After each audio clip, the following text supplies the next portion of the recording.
Thanks for watching Numbskull News, and today the House settlement has been settled, at least in the court.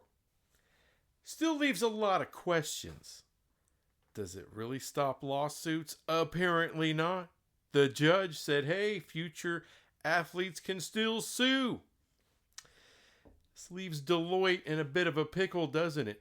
Even if everybody signs off on the Big Ten and SEC's little piece of paper that says you can't sue Deloitte as a university, the players can. The players can.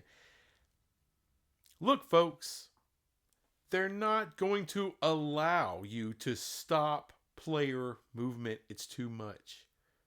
Every athlete, every student athlete has the right to go to whatever school they want to go to. Can't stop it. And as far as pay, it's hard to limit these players on what they can make. Now, I know a lot of you and a lot of people in college football land, all the fans, they're a little tired of these NIL collectives running around handing out millions or maybe just hundreds of thousands of dollars to whatever athletes. If you ask me, that's the only way to keep it fair amongst the Power Four. Sure, does Texas, does Alabama, does Ohio State, does Michigan have a crap ton of money people? They do, big money people. So does Texas Tech. So does BYU. You see what I'm getting at? But they want to restrict everybody. They're going to use Deloitte. This is the plan. If you ask me, from the Blue Bloods, they want to use Deloitte to basically stop the SMUs of the world from spending all kinds of money on their rosters. Don't tell me this is for the good of college football. It's not. What's best for the college football, what's best for college football isn't socialism. All socialism does is keep the money at the top. That's why it always fails. It's not communism because it just keeps the money at the top. It's why it always fails. What you need is capitalism. People who have money should be able to spend the money how they see fit. No, you can't buy politicians. But maybe you could buy a linebacker. Maybe you could buy a punter. Maybe you can buy a receiver. Maybe you could buy a quarterback. No. The Deloitte thing is dead on arrival. I am trying to tell you. They will need federal legislation to codify this deal into law to protect people from lawsuits. Will they get that? I don't know. I don't know if you could tell these players, hey, there's only so much money you're allowed to take. Because this is what's gotten you in trouble already. What are they trying to say? Oh, the NIL. Real NIL comes from real companies, and that's what it was supposed to be, right? Name, image, and likeness. Selling your name, image, and likeness. All right, doing endorsements for Pepsi, for Coke, for Gatorade, for Nike, for Reebok, Converse, whatever. British Knights if they bring that shit back. But I'm here to tell you right now. If you are, I don't know, if you're the team at Gatorade and you want to back a player. Player A plays for Alabama. Player C plays for Baylor. Which one are you likely to endorse or endorse more? Probably Alabama. Why? Because they're probably going to be on the best time slots possible. So it all benefits the blue bloods. You see what I'm saying? You see what I'm saying? So to me, you let these NIL collectives do what they're going to do. Most of the people who are fans of these schools don't have a shit ton of money, but you know what they do have? They could pay $5-10 a month for some kind of membership. Maybe they get a cool t-shirt once in a while, maybe a hat, maybe a sticker, a bumper sticker, who knows? Almost like a membership on a YouTube channel. People can afford that. That's part of the collective. To help your school maintain a roster and to build a roster. People voting with their dollars. Capitalism. I like capitalism. But what's going on is people want to try to manufacture it to where the blue bloods now can just be on top. And everyone else can look up at their taint and wish they could be them. That's where they want to be. That's where they're used to being. For damn near all of history of college football, the top schools have always looked down from their mountain on everybody else and pissed down on the mountain on everybody else. And everybody underneath was just grateful for the rain. This is why for most of my life, for the majority of my life, I didn't give two shits about college football. I always liked the NFL. Why is that? I mean, everyone's making the same deal. It's more like communism or socialism at the NFL level. Wrong. Wrong.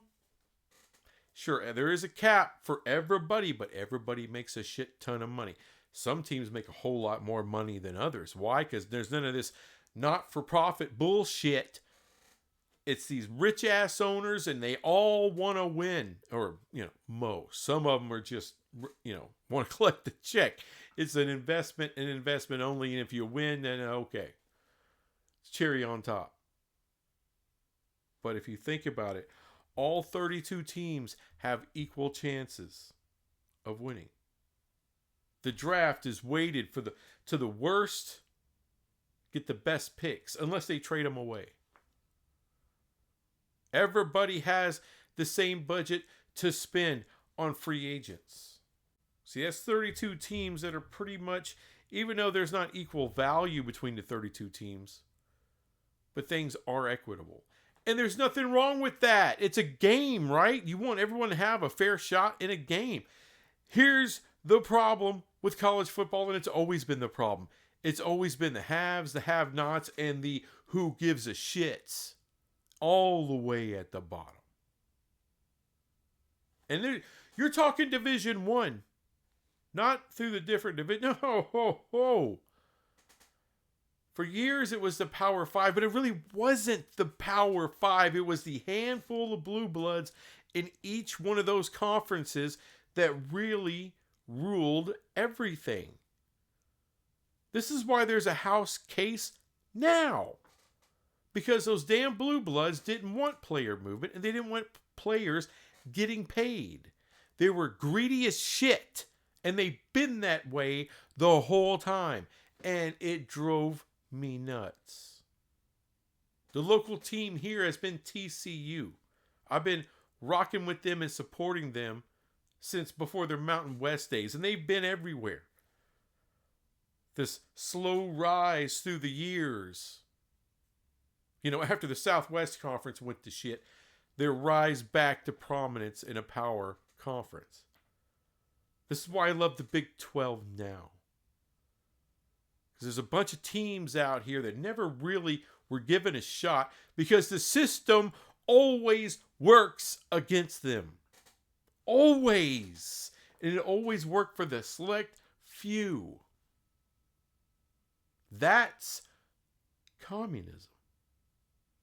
Where the deck is stacked against everybody else, you wipe out the middle class and you got the few at the top. And all the minions at the bottom can shut the hell up and support the top. All right, you give a little bread, little wine, shut up.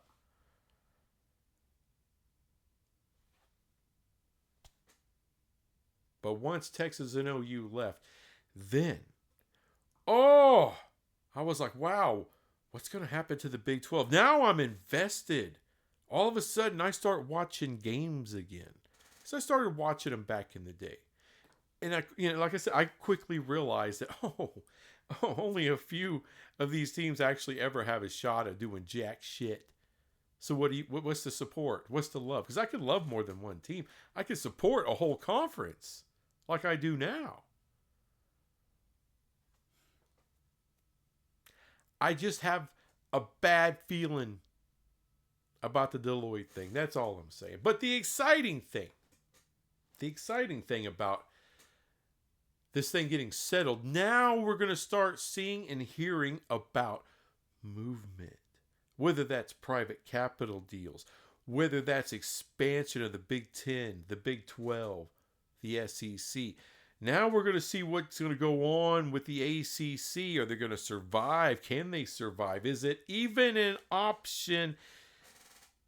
Can there be a Super League or a smaller Super League? Is there going to be an NFL Light, a breakaway of the Big 10 and the SEC? Or is there going to be a merger?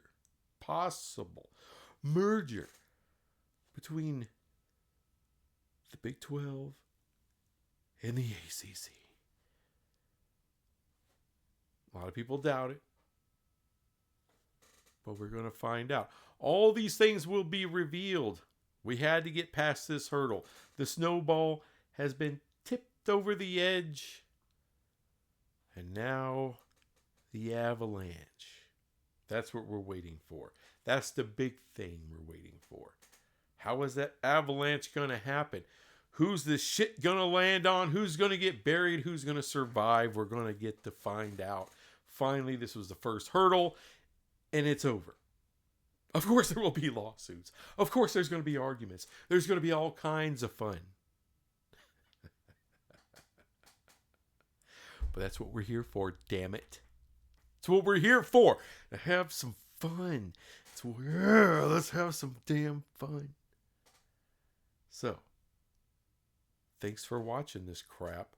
Go ahead and subscribe. Get ready for the fun and the excitement of all hell breaking loose. Come on. It's about the drama, is it not? Are you not entertained? Oh, I'll make sure you get there. And if I don't do it, then some rich prick somewhere definitely will. Anyway, thanks for watching this crap. And I'll be back with some more crap later. Bye.